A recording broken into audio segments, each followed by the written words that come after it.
के लिए फिर भी तैयार होकर के तैयार हो जाता है। अब देखिए माँ भगवती सुरेश्वरी वहां पर जाती है, अपने चक्र सुदर्शन से मुंड को काट देती है चंड का, फिर भी वो हा करके और फिर वे मुंड सिर पर लग जाता है। ऐसे करने से फिर भी कार्य की, फिर गधे के चोट से परमेश्वरी मारी, गधे के काट से भी वो त्राही हो गया और फिर मुंड आकर के जुट जाता है।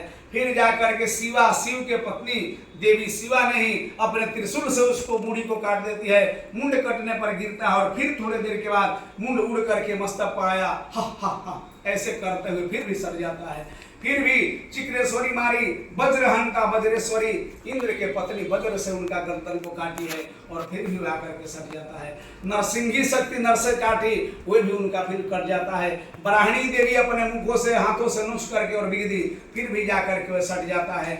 जो रक्षित करने वाली देवी सरस्वती कमंडल से श्रीति है कि तब पर उनका शांति मिले, सर्वदे कल्याण। ऐसे करने से ईश्वरी देवी चंडकार से देवी उनको चंडकार से मारती है, देवता देवी दैत्यों की रक्षा से करती है, मूसल से देवी मुखशिति देवी मारती है। तपर भी मुंड को पिछुटाने के बाद भी आकर के जस के तस हो जाता है। ऐसे चंड का मुंड सट जाने से मुंडेश्वरी के कार्य हुआ और देवी लोग सब लोग आश्चर्य हो गई कि कोई भी अस्त्र शस्त्र चलाने से तो इसका सर कटेगा ही कटेगा और फिर जुटेगा तो मरेगा कैसे, फिर वध नहीं हो पाएगा। बड़ा सोचमय विस्मय हो गए।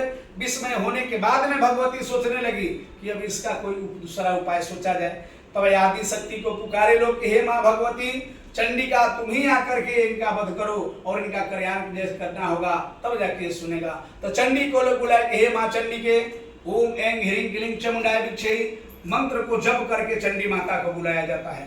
इस मंत्र को बीज मंत्र इतना तगड़ा मंत्र दिया गया है कि जो इस मंत्र को सालों अगर जपने लगे तो उनके पावर हो जाता है।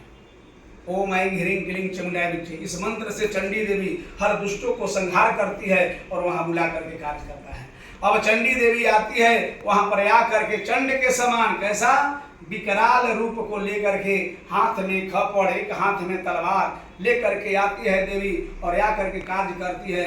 और सब तरह से कार्य करने वाला मुंड को रक्षित है, चंड का मस्तक में बाल को पकड़ करके ऐसे और वहां पर अपने तलवार तीक्ष से उनका गर्दन को काटती है और ऐसे लटका करके लेकर के जाती है। कहाँ? इस सिवान में उसका सर छोड़ देती है और दूसरे सिवान में ले जाएगी। कहे कि हे देवी दुर्गे, अब ये चंड का मैं मुंड लेकर आई हूँ, अगला दैत्य को तुम मरना, ये रख लो। फिर दुर्गा माता कहती है कि हे देवी तुम चंड का मुंड लेकर के आई हो, इसलिए आज से पूरा संसार में तुम्हारा नाम चंडी विख्यात होगा। लोग चंडी के नाम से पूछेंगे, सब जगह पूछेंगे। जो भी व्यक्ति चंडी के नाम से ओम ऐं ह्रीं क्लीं मंत्र से बीज मंत्र से आपकी सेवा करेगा, प्रार्थना करेगा, पूजन करेगा, उनका दुष्ट शक्ति कभी नहीं सताएगा। ऐसा वरदान दे करके और चंडी देवी वहां से अंतर्ध्यान होती है। प्रेम से बोलिए चंडी महारानी की जय, माँ दुर्गा भवानी की जय।